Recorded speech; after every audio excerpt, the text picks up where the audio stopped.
What's up, everyone? I'm Jaren, and today we are talking about Army of Thieves. Now, this is the prequel spin-off to Zack Snyder's Army of the Dead, which is also streaming on Netflix, and this one focuses more on the German safecracker Ludwig Dieter, who's played by Matthias Schweighofer. I hope I didn't butcher that name. Schweighofer. That's his last name. I'm not good with German names, but I'm trying.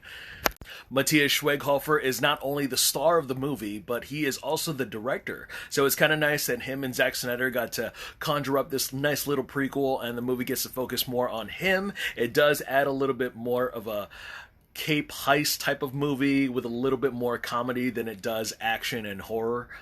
And in this movie, right before the zombie apocalypse is about to surge through the world, Ludwig Dieter is recruited to lead an army of thieves on a top-secret heist that involved 3 safes belonging to a billionaire. Now, it was very unfortunate that we couldn't get Hiroyuki Sanada in this movie because he was the billionaire that ended up grouping our characters for Army of the Dead, and it only made sense that our main characters in Army of Thieves were going to steal from him, that he should have been in this movie. He should have been the main protagonist, because if I'm going to be 100% honest, the cops, the FBI or Interpol or whatever authority that's coming after our main characters in this movie just had so little character development, so little much of a sub-arc to even give a shit about what they were going through, why they were so determined to catch our main thieves, and I mean, the movie could have done easily without them. Now, getting into our co-stars of our Army of Thieves, we have Natalie Emmanuel, and you might know her from the Game of Thrones TV show, as well as the Fast and Furious franchise. This time around, I really love the fact that she really gets to shine as the lead female star of this movie. She's like the complete opposite of Dieter, and it really makes her a stronger character. And I feel like a lot of the female characters in this movie, which are mainly the two, I feel like they're the strongest elements of the group and the film itself. Speaking of powerful women on screen, we also have Ruby O'Fee, and oh my god, she is just gorgeous on screen. And you know what? She is just more than the typical hacker. She is more than just a strong woman. She is more than just the pretty doll-faced distraction. She's just all of those things, and I like how quirky she is.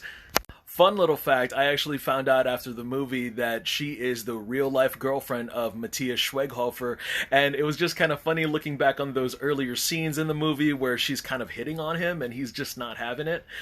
You also have Stuart Martin, who looks like the European discount of Hugh Jackman, and he looks more like a villain than he does a good guy, and it really just kind of plays out into the story.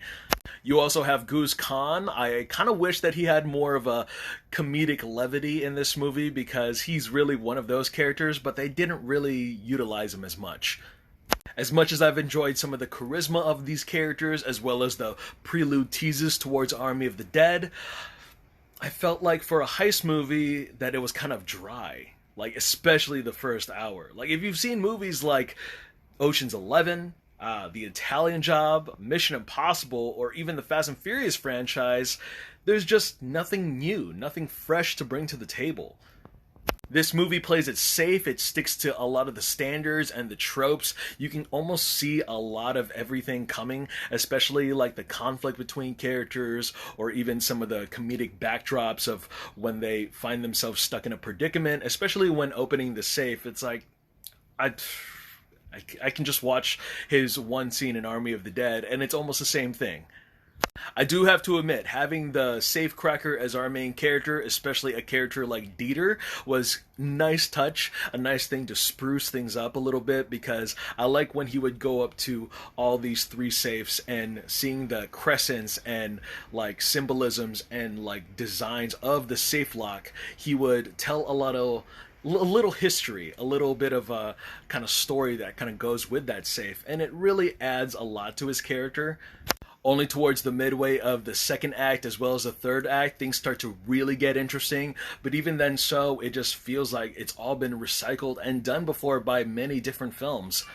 So getting towards the end of the movie, I was a little bit sad because I realized we weren't going to get a sequel, we weren't going to get a franchise of Army of Thieves, and this was the only time that we were ever going to gather this group of characters together, as well as Dieter being our main.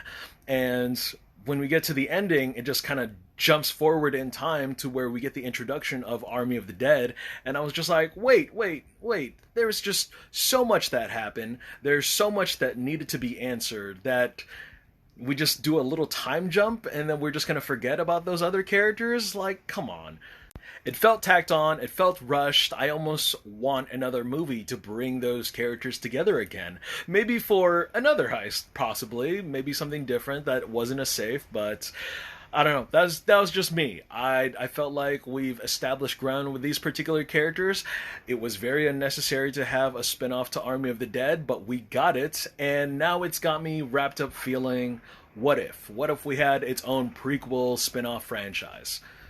Anyways, that's all I got to say about the movie. Go ahead and check it out if you want to on Netflix. I'm Jaren Ugbanawag. Thank you guys so much again for watching. Look forward to more reviews, and I will see you guys at the movies. Take care. Cause I've been in the right place, but it must have been the wrong time. And I done said the right thing, but it must have used the wrong